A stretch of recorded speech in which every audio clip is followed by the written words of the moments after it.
History has a habit of repeating itself when you don't learn from your mistakes. For a second time, the plutonium facility at Rocky Flats would experience a devastating fire. The event would be another chapter in the saga of pollution at the site.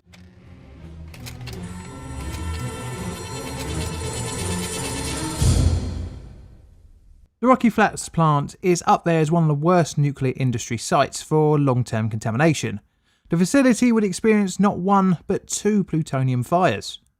Now, before I start, I strongly recommend that you watch my video about the 1957 Rocky Flats fire, as it gives a bit more background to the site, and was the worst of the 2 fires in regards to contamination release. Although a lesser disaster, today's subject, the 1969 fire, was the catalyst for the wider public being aware of the site's shortcomings with radioactive containment. As such, I'm going to rate the Rocky Flats plant as a whole as 7 on the patented Plainly Difficult disaster scale. The Rocky Flats nuclear bomb factory was located 16 miles northwest of central Denver. Our story begins in 1957, around the same time as the remediation works to clean up the first fire were undertaken. A new trigger design was beginning to be employed in US nuclear weapons. The new triggers had different shapes of plutonium with closer tolerances, necessitating more rolling, forming and machining than earlier years of weapons production at the damaged Building 77. With the main fabrication building running at reduced capacity, a new complex was decided to be constructed, completed in 1958. The complex was 2 buildings, 776 and 777, one for manufacturing and the other for inspection. The new building was able to cope with the more intricate manufacturing process for plutonium triggers. After a couple of years of operation, the dividing wall between the 2 buildings was removed for ease of production. The building was a 2-storey structure with a partial basement. The main floor had 135,000 square feet, the second floor contained 88,000 square feet, and the basement boasted 600 square feet. Similar to the process used in Building 77, the plutonium triggers had to be founded and milled to the correct shape, all of which was done within shielded glove boxes with plexiglass windows. Releases of radiation wasn't just confined to the 2 Rocky Flats fires, as between 1964 and 1967, toxic cutting fluid contaminated with particulates of plutonium and uranium was stored in 55-gallon drums on Pad 903.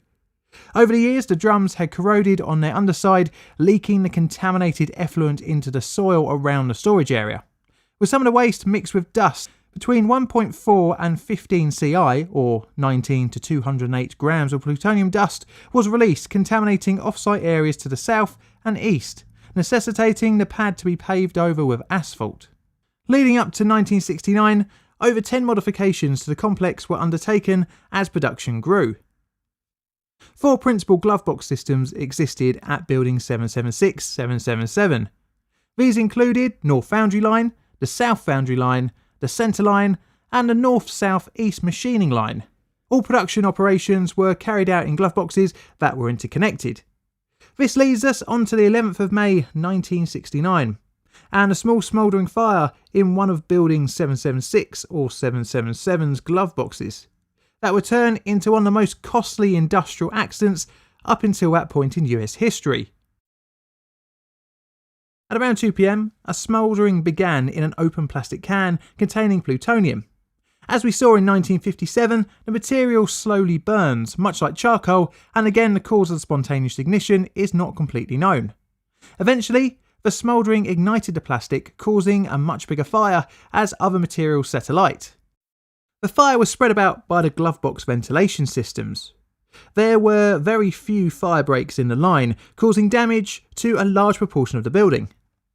The filters employed in Building 776 and 777 were different from the ones in the 1957 fire, and were less flammable, and had 6 banks of high-efficiency particulate air filters, or HEPAs. This time round, the filters worked more efficiently, capturing a large amount of contaminants. By 6 p.m, the fire was largely contained and fully extinguished by 8. During the fire, 4 filters were severely damaged, leading to a release of material out the building vent stack. It was estimated that between 0.14 and 0.9 grams, or 10 and 60 MCI, of plutonium-239-240 had escaped into the atmosphere during the fire. The most contaminated area was behind the vent stack on the building's roof, with plutonium all over the structure, and some was tracked in and out of the building by firefighters during the fire. Some plutonium was carried off site by winds, although it is not known by the exact amount. Again, like in 1957, the most exposed were people outside exercising at the time of the release. This is because plutonium predominantly emits alpha particles, which are only damaging to the human body if ingested, for example through breathing. The fire drew the attention of independent radiochemists at the National Centre for Atmospheric Research. Samples of soil on site were taken, and unsurprisingly, plutonium traces were found to be 400 times above the average levels. Officials at the plant, when questioned, strangely denied the contamination was from the fire and instead admitted to the 1957 fire and the release at Area 903. And thus the 1957 fire and contamination were now known by the public. After the fire, a 2-year path for remediation was laid out and production was moved to another building and waste disposal operations began. Clean-up activities were completed on October 18, 1971, and by 1972 all manufacturing was transferred to Building 707, with 776 and 777 converted to a waste disposal area. No serious injuries were reported from the fire, apart from one firefighter who inhaled a sizable amount of plutonium and 32 other employees, all of whom were treated for contamination. All were reported to have made a full recovery, although the effects would have been long-term illnesses such as cancer long after the incident. So take that with a pinch of salt. The damage to Building 776, 777 would cost upwards of $26 million to dispose and repair. The disaster had a positive change, however, in the way that Rocky Flats operated.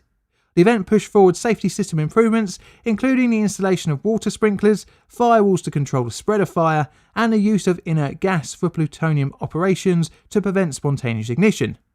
It's just a shame that all that wasn't brought in after the 1957 fire. Thanks for watching, I hope you enjoyed the video. This video is a Plainly Difficult production. All videos on the channel are Creative Commons Attribution Share Alike licensed. Plainly Difficult videos are produced by me, John, in a sunny southeastern corner of London, UK. Help the channel grow by liking, commenting and subscribing. Check out my Twitter for all sorts of photos and odds and sods, as well as hints on future videos. I've got Patreon and YouTube membership if you fancy supporting the channel financially. And all that's left to say is thank you for watching.